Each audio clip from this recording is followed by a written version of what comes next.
नमस्कार मैत्रिणींनो, आपल्या यूट्यूब चॅनलमध्ये तुम्हा सर्वांचं खूप खूप स्वागत आहे। बघा, आज मी इथे उपम्याचा एक वेगळा प्रकार दाखवत आहे।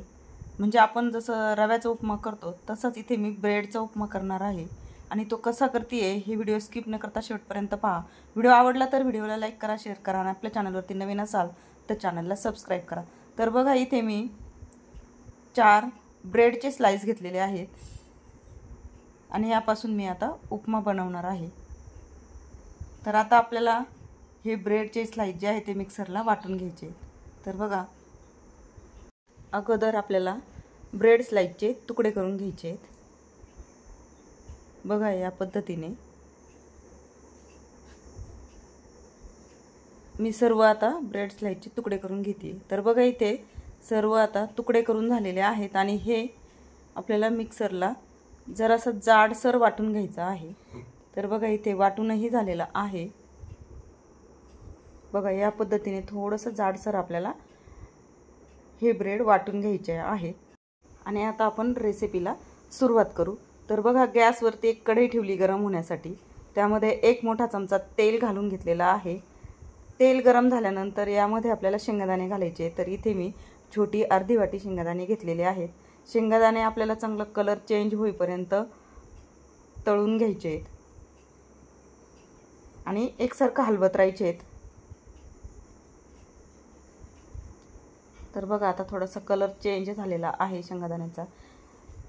एक साईडला करून त्यानंतर आपल्याला या तेलामध्ये 1 चमचा मोहरी घालायची आहे। मोहरी तडतडली की लगेच आपल्याला अर्धासा चमचा जिरं घालायचं आहे। जिरं हे चांगलं फुललं की लगेच आपल्याला यामध्ये लसूण घालायचं आहे। तर बघा, इथे मी 4 ते 5 पाकळ्या लसूण बारीक कट करून घेतलेला आहे आणि त्यानंतर 1 कांदा घेतलेला आहे बारीक कट करून। आणि लसूण आणि कांदा आपल्याला इथे घालून घ्यायचा आहे आणि त्यानंतर आपल्याला यामध्ये 2-3 मी लाल मिरच्या बारीक कट करून घेतलेल्या आहेत, त्याही घालून घेतलेल्या आहे। आणि आपल्याला आता हा कांदा 1-2-3 मिनिट व्यवस्थित परतून घ्यायचा आहे। त्यानंतर 8-10 कढीपत्त्याची पानं घालून घेतलेली आहे आणि व्यवस्थित मिक्स करत आपल्याला कांदा परतून घ्यायचा आहे। तर बघा, इथे मी लाल मिरची वापरलेली आहे, तुम्ही हिरवी मिरचीही वापरू शकता। तर बघा, इथे कांदा परतून झालेला आहे। त्यानंतर यामध्ये आपल्याला मसाले घालायचे आहेत। त्यामध्ये अर्धासा चमचा मी हळद घालून घेतली आहे, अर्धा चमचा लाल तिखट घातलेला आहे आणि अर्धा चमचा गोडा मसाला घातलेला आहे। तर मसाला हा मी घरीच बनवलेला आहे आणि हे सर्व आता आपल्याला मिक्स करून घ्यायचं आहे।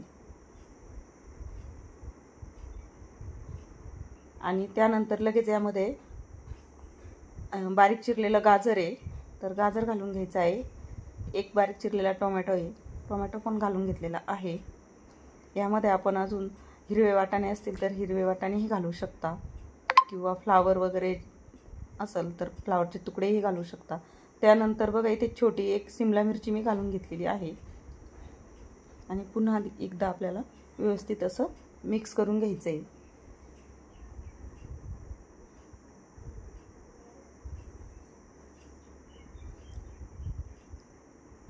आणि त्यानंतर थोडीशी कोथिंबीर घालून घ्यायची आहे। तर बघा, इथे मी कोथिंबीर बारीक चिरून घेतली आहे, कोथिंबीर घालून घेतलेली आहे। आणि त्यानंतर लगेच आपल्याला याच्यामध्ये चवीनुसार मीठ घालायचं आहे। तर बघा, मीठ इथे आपल्याला बेतानेच घालायचं आहे, कारण ब्रेडमध्ये मीठ घातलेलं असतं, त्यामुळे मीठ जर आपल्याला इथं बेतानेच घालायचं आहे। आणि पुन्हा आपल्याला हे सर्व भाज्या मिक्स करून घ्यायच्या आहे। भाज्या मिक्स करून झालेल्या आहेत। त्यानंतर आपल्याला झाकण ठेवून 1-2 मिनिटं भाज्या वाफवून घ्यायच्या आहे। तर बघा, इथे 2 मिनिटानंतर आपल्याला झाकण काढून घ्यायचं आहे आणि पुन्हा एकदा व्यवस्थित असं मिक्स करून घ्यायचं आहे। भाज्याही व्यवस्थित नरम झालेल्या आहेत।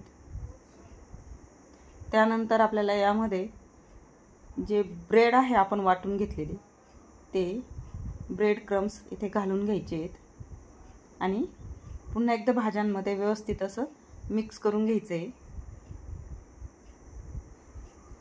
बघा, या पद्धतीने असं खूप सुंदर होतो हा उपमा। नक्की ट्राय करा. खूप चविष्ट होतो आणि वेगळं काहीतरी आपल्याला म्हणजे खायला नेहमी रव्याचा उपमा खाण्यापेक्षा हे वेगळं काहीतरी खूप छान होतं. बघा या पद्धतीने हे सर्व आता मिक्स करून झालेलं आहे. त्यानंतर यावरती आपल्याला एक थोडासा पाण्याचा शिपका देऊन घ्यायचा आहे, अगदी थोडासा. बघा आणि नंतर लगेचच आपल्याला झाकण ठेवून एक वाफ काढून घ्यायची. अगदी 1 मिनिटभर आपल्याला वाफ देऊन घ्यायची. बघा 1 मिनिटानंतर आपल्याला झाकण काढून घ्यायचं आहे आणि पुन्हा एकदा उपमा सर्व मिक्स करून घ्यायचा आहे.